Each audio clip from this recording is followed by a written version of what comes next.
नमस्कार। इस वीडियो से हम डिप्रेशन के संबंध में सवाल जवाब की श्रृंखला को शुरू करेंगे। इस पहली वीडियो में मैं 3 सवालों का जवाब दूंगा। वे सवाल इस प्रकार हैं। मेजर डिप्रेशन की सरल परिभाषा क्या है? क्या मेजर डिप्रेशन एक चिकित्सा रोग है, एक मेडिकल इलनेस है या सिर्फ एक बुरा रवैया है? क्या अवसाद का, डिप्रेशन का डायग्नोसिस एक फैशन की तरह है, मतलब अस्थायी है जो समय के साथ चला जाएगा? तो आइए अब मैं इनका जवाब देता हूं। पहला प्रश्न, मेजर डिप्रेशन की सरल परिभाषा क्या है? मेजर डिप्रेशन मस्तिष्क, मतलब दिमाग, और तंत्रिका प्रणाली, नर्वस सिस्टम की एक कंडीशन है जो जीवन में आनंद और रुचि दोनों में कमी ले आती है। इसमें आमतौर पर उदासी, नाउम्मीदगी, मतलब होपलेसनेस, और निराशा, मतलब पेसिमिज्म के लक्षण पाए जाते हैं। हालांकि अवसाद सिर्फ भावनाओं में आने वाले आम बदलावों से कहीं अधिक है। यह एक वास्तविक चिकित्सकीय बीमारी है, मेडिकल इलनेस है, जिसमें नींद की कमी, भूख ना लगना, वजन में बदलाव आना, ऊर्जा में कमी होना, सुस्ती और ध्यान केंद्रित करने में कठिनाई होने जैसे लक्षण शामिल होते हैं। दूसरा सवाल, क्या मेजर डिप्रेशन एक मेडिकल बीमारी है, चिकित्सकीय रोग है या सिर्फ एक बुरा रवैया है? चिकित्सकीय, जैविक और मनोवैज्ञानिक कारक, मतलब मेडिकल, बायोलॉजिकल और साइकोलॉजिकल फैक्टर्स, सभी मेजर डिप्रेशन में कारण की भूमिका का काम करते हैं।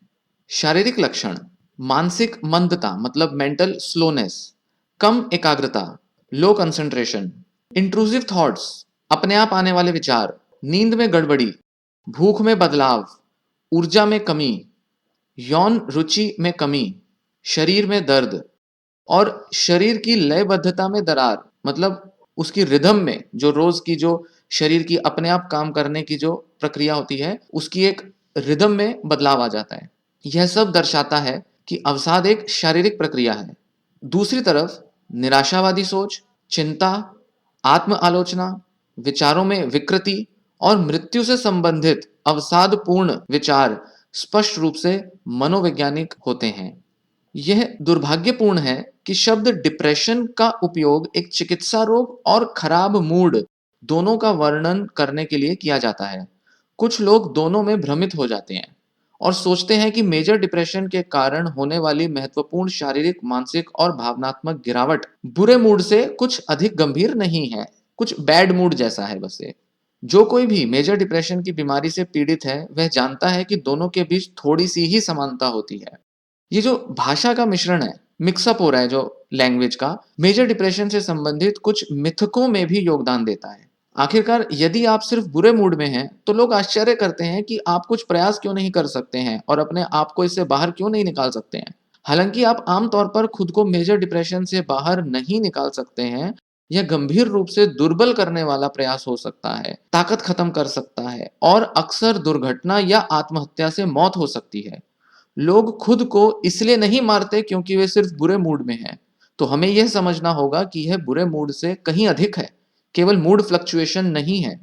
यहां तक कि इनके अलावा कुछ अन्य शब्द भी हैं, जैसे अलग अलग मेडिकल मेंटल कंडीशंस, जिनके शीर्षक में, टाइटल में डिप्रेशन शब्द है, जैसे बाइपोलर डिप्रेशन या ऑर्गेनिक डिप्रेशन इत्यादि। सीधे तौर पे कहा जाए, इस सीरीज में हम अक्सर यूनिपोलर मेजर डिप्रेशन, मतलब एक ध्रुवीय मेजर डिप्रेशन शब्द का ही उपयोग करेंगे।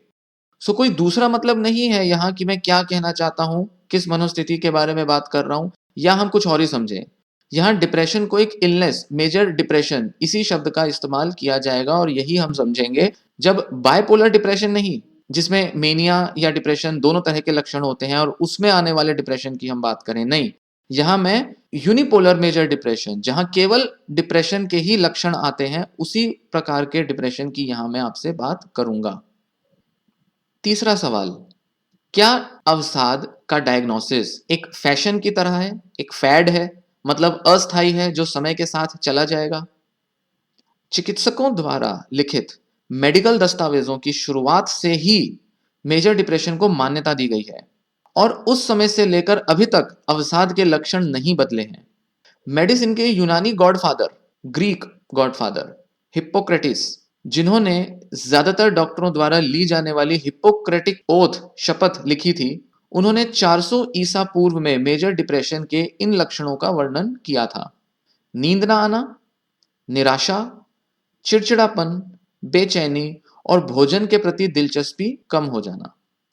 अवसाद पर पहली अंग्रेजी भाषा की पुस्तकों में से एक 1621 में प्रकाशित हुई थी, रॉबर्ट एल्टन द्वारा द एनाटमी ऑफ मेलंकोली। अवसाद कोई ट्रेंडी डायग्नोसिस नहीं है, हम हमेशा से इसके बारे में जानते रहे हैं और लंबे समय से इसकी गंभीरता के बारे में भी हमें मालूम है। यह वीडियो यहीं समाप्त होता है। इन 3 प्रश्नों के जवाब उम्मीद है आपको पसंद आए होंगे और आपको इनसे मदद मिली होगी। धन्यवाद।